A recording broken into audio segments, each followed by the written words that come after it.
ای رقیب در ما و قومی کرد زمان ناشکن دانری توپی زمان ناشکن دانری توپی زمان کس ناله کرد مردوه کس ناله کرد مردوه کرد زندوه زندوه قد نانوی آلا کمان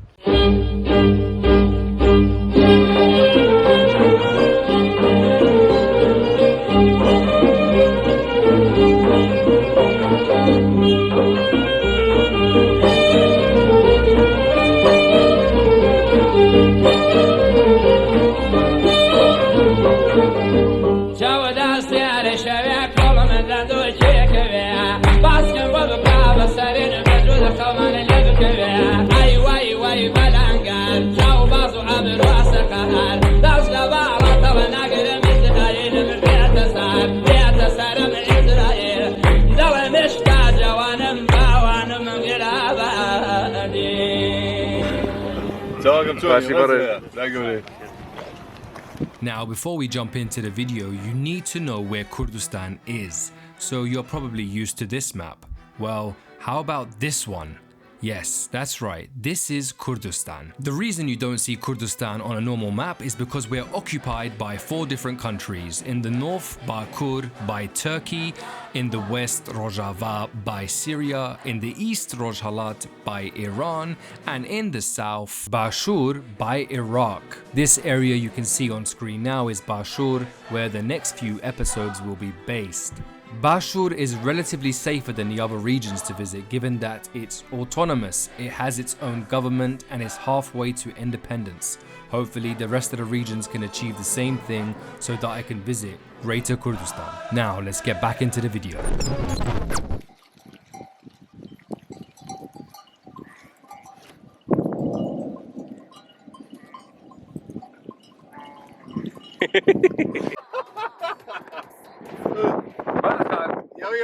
Are you my driver? Yeah, What's happening? I'm a private driver today. Thank you so much. You are welcome, Can you take me to No, Mawat, I'm happy please? to help. Mawat, please? Only Mawat? Mawat, please. And take What me else? back to Slêmanî after and find me a shisha. High five. High five.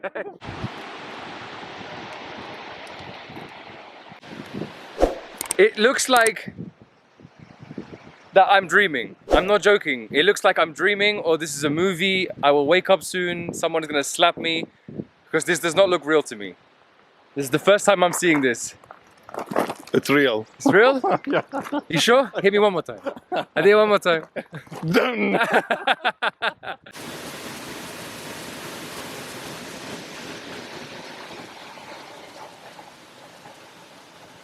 So I'm pretty lucky because there is a lizard which is called the Kurdistan newt. It's exclusive to South and Eastern Kurdistan. They're endangered. And we found one. An animal found only in this region, like in southern and eastern Kurdistan. It's called Kurdistan newt. It's from the Slêmanî family.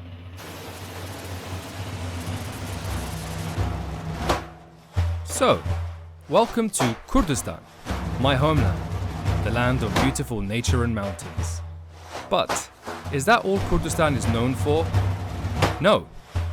We have a rich and vibrant culture. We love music. We love tea. We make the tastiest food. We like music while drinking tea. We are always up for singing and dancing. Our vibrant culture can be seen through our colourful flag, a flag we love so much that we love to show it off.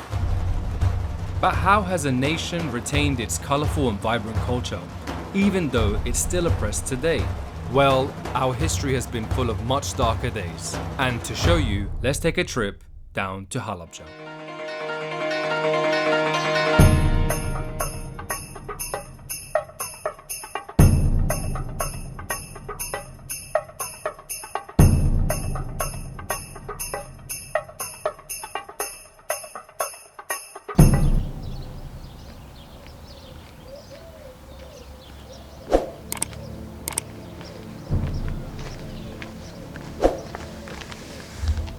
As a Kurd, from when you're a couple of years old as a child, you are reminded on every 16th of March of the dreadful massacre, the genocide from Saddam Hussein on the city of Halabja in Kurdistan. In the year of 1988 in Halabja, over 5,000 people were murdered using chemical gas. Today we are in Halabja at the Halabja monument. Let's take a look around. Everything you can see around me is captured Iraqi military vehicles. That one in particular, that plane, was used on the 16th of March 1988 to drop chemical bombs on the Kurdish population of Halabja, which overall killed over 5,000 people. The scary thing about the Halabja genocide is that people didn't expect to be attacked with chemical bombs, so a lot of them actually went into the basement and tried to hide from the bombs, but what actually happened was the gas started to suffocate them. The gas actually had the smell of sweet apples, so some people would come out and smell it and think, what's going on? I can smell sweet apples, but the minute they smelled it, it's the second they fell down. And 5,000 people died that day, and until this day there are still people dying from complications passing down through their family.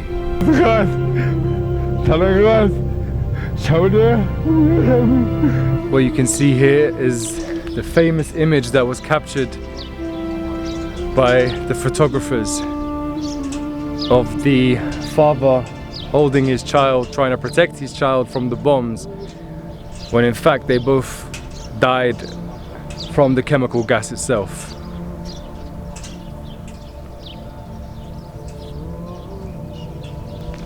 They send us bombs to kill us, but we make life out of it, as you see. We are growing plants inside these killing bombs.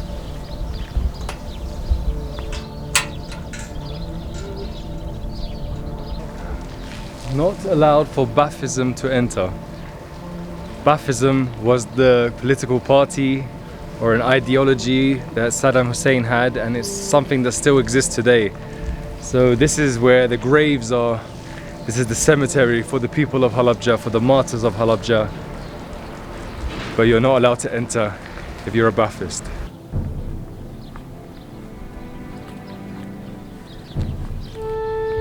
Now, we've all been to a cemetery before.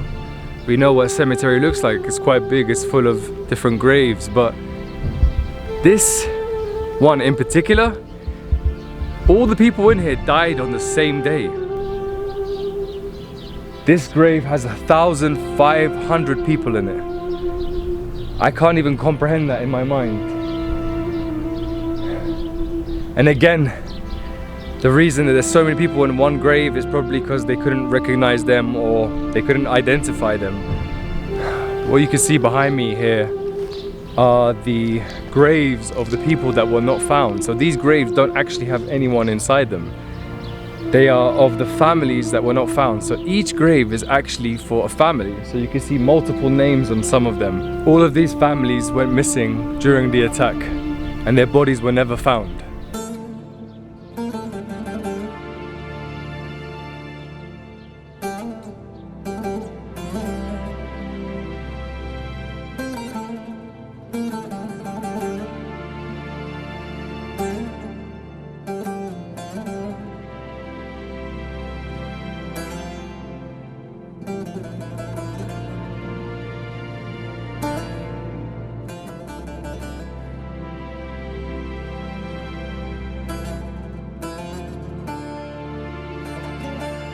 I wanted to end this visit to the cemetery on a happier note. As you can see, all the graves around me are marked in black ink.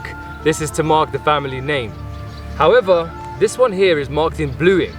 This is because Zimnako was the only person out of the missing graves, out of the missing people, who was actually found years later when he was an adult. He went missing when he was just a couple of months old. When he was older, he did a DNA test and they found him to be related to a family from Halabja, who he has since returned to. A beautiful story. You know what the sad thing is? That this is just one of the genocides that the Kurds have experienced out of a lengthy list. To name a few, Mahabad, Diyarbakir, Roboski, Dersim, the list can go on and on. the countless amount of genocides we've faced in all 4 parts of Kurdistan. But what I love about being a Kurd and what I love about other Kurds is that we've never given up hope, and we are still here today, and we will always still be here. Before heading back from Halabja, we decided to explore the Hodaman region, which is famous for its beautiful landscape and mountains, which span from south to eastern Kurdistan. Hodaman is also home to one of the many beautiful waterfalls in Kurdistan, which they call here Ahmawa.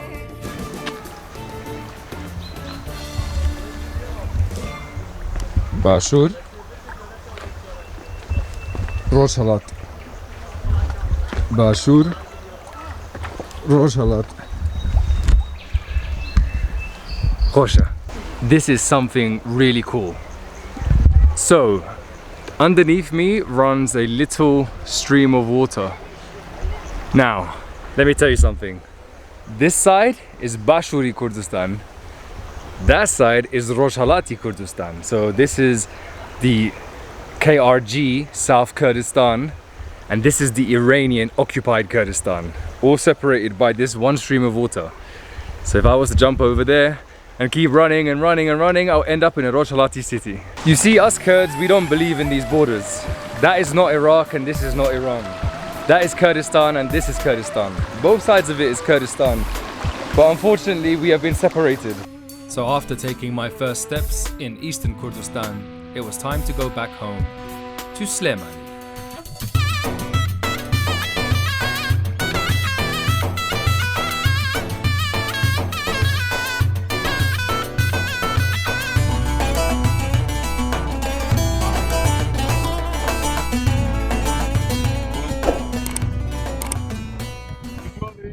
Usually when people ask me like, can I touch your beard? Yeah. For guys I say 1 pound. Yeah. For girls I say 1 kiss.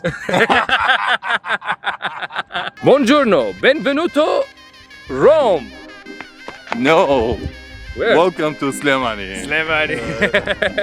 Me and Badr Khan are on a mission to find normal people and normal places to show you.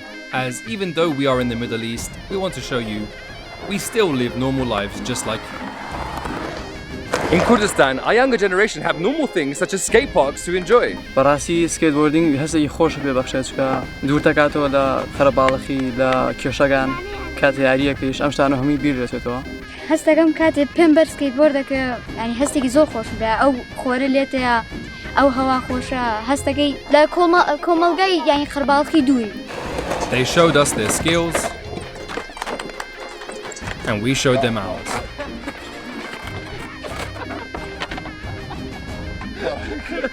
زۆر سپاس دەستخۆش. بەخێر. We said goodbye to our new friends and then went into Slêmanî to find some more normal places. We have malls! We even have escalators. Yes, we have escalators and malls, but that's boring. Let's take you to one of my favorite places, the real Kurdistan, the bazaar. Come here and get lost in the hustle and bustle of the beautiful bazaar, the markets where you can buy absolutely anything.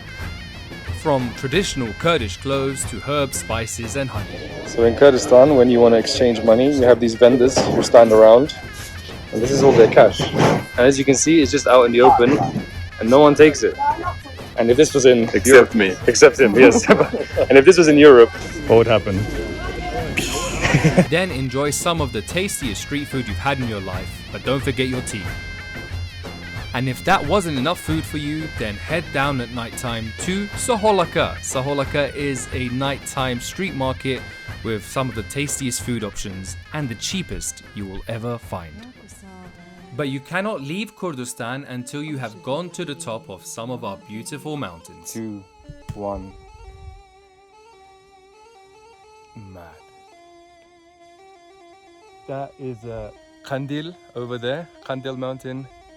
Dukan, the sunset, and over there is Slêmanî and the Pira Magroon mountain. It's over. I don't know where to look. It's beauty everywhere.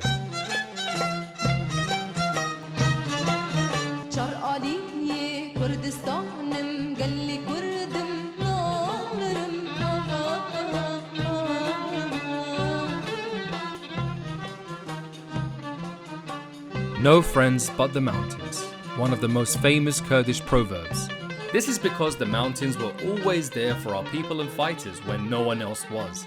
And one of these times was in 1991 during the uprising. So this is one of the main things I came to Rania for. This statue behind me is commemorating the uprising in 1991. So the uprising in 1991 was when the south of Kurdistan decided to uprise against Saddam Hussein's regime, and it was planned to happen on the 7th of March 1991. Rania did it on the 5th of March, and the way they did it and the success of it made everyone else want to do it too. So when it came to the 7th, all the other cities were doing it too, and this is why they call Rania Darwaze Raparin. Darwaza means the entrance, the gate, and Raparin means uprising. So they were the entrance, they were the gate of the uprising. They opened the gate and everyone flooded in. And the Kurds in April managed to kick out Saddam Hussein's regimes from the Kurdish cities, and this here is to commemorate it. Let's go have a look. And if you look at this, that is a number 5, and that's because they began on the 5th of March instead of the 7th of March, and that's how they got to be known as the gateway of the uprising. It's really important that we know these things. It's really important that we remember where we came from and not be skewed by current politics to then think that those times were better because you really hate the current politicians, because we went through a lot and people actually sacrificed their lives for us to be where we are today and to actually commemorate them in this way. So it's a very important thing to do. You know what else I love about this place? I think you already know. I'm gonna go towards them. There are a lot and a lot and a lot of Kurdish flags everywhere.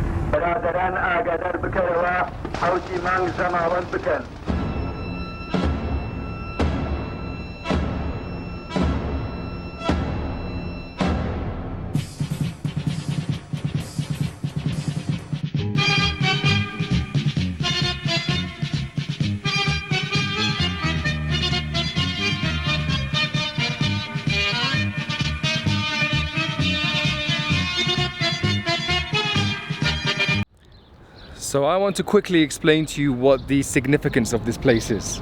So this was the Iraqi army's stronghold in Slêmanî. So this is where they captured all the Kurds, imprisoned all the Kurds, and also positioned all their army. They were all here. These tanks you can see and all of these anti-aircraft kind of weaponry, most of them were caught here. So the significance of this place was that when the uprising happened in 1991, the Kurds overthrew this prison and overthrew their stronghold. You can still carefully look into the walls and see the bullet holes and look at this. This is all from the day of the attack in 1991. It hasn't been touched. All the buildings have bullet holes on them. Every single building has bullet holes. Now we're about to go into the prisons, the actual prisons where the Kurdish people were kept. And the way they've made these prisons is on the walls they found loads of scriptures where the people that were kept there had left their names and their stories, and they've preserved them all. And I'm gonna show you some of the heartbreaking stories inside here. Now this one is very heartbreaking.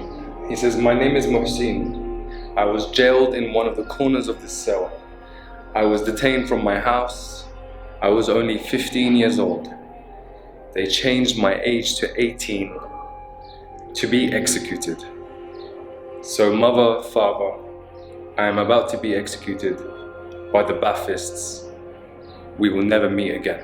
If you have a look at these two cells, these two very big cells, we got that one there. You can see all the blankets on the floor. And we got this one behind us with all of these blankets again. So imagine these were crammed with people. There were so many people that they had to sleep by turn. Imagine. They would take turns to sleep. They would cram them in these tight spaces and people couldn't all sleep at the same time. So just imagine, like, where's the humanity in that? Firstly, they're only in there just because they're Kurdish. Yeah, just because of your identity, imagine. So you haven't done anything, they've put you in this prison and you can't even rest. We made our way towards the torture rooms, which, no matter how many times you visit this place, never becomes easier to look at.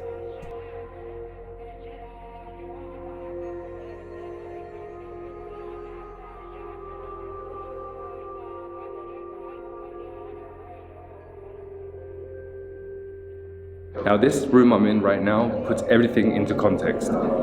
I'm surrounded by 4,500 light bulbs and 182,000 pieces of glass.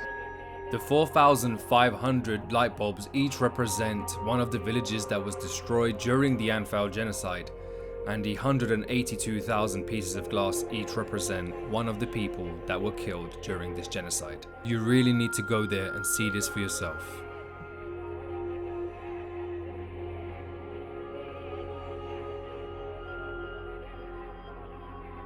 Now, one of the most saddest parts of this museum is this part right here. I didn't know this existed. Now, the rest of it is all about our history, things that have happened, and for us to understand and take in and make sure we would never forget. But this part right here is about all the martyrs against ISIS, which we all know was only as recent as 2014. This is all new. And the extent of it, the amount of pictures, the amount of names, just look at the walls through here, all of those walls, all the walls on that side as well. If you look at the top, they continue all the way up there. One thing that's very beautiful about this place, that I love that they've done, is no Kurd is separated from each other. For example, these are all Peshmerga fighters. These are all YPG fighters. Peshmerga, YPG. Peshmerga, YPG. Ey Peshmerga, ey gerilla. Kurdistan 20 سالان لدست مما بو وك بهشتك أعلى. نهلن تك بچه همو بيك دنگو يك دست بن. كردستاني بپاريزن هيوية بلن بكن. دید بیر پوشیمانی بندستی استخاری وره نهیلن بر ندن و بر خوبدن بر خودان جیانه یان کردستان یان نمان یان کردستان یان نمان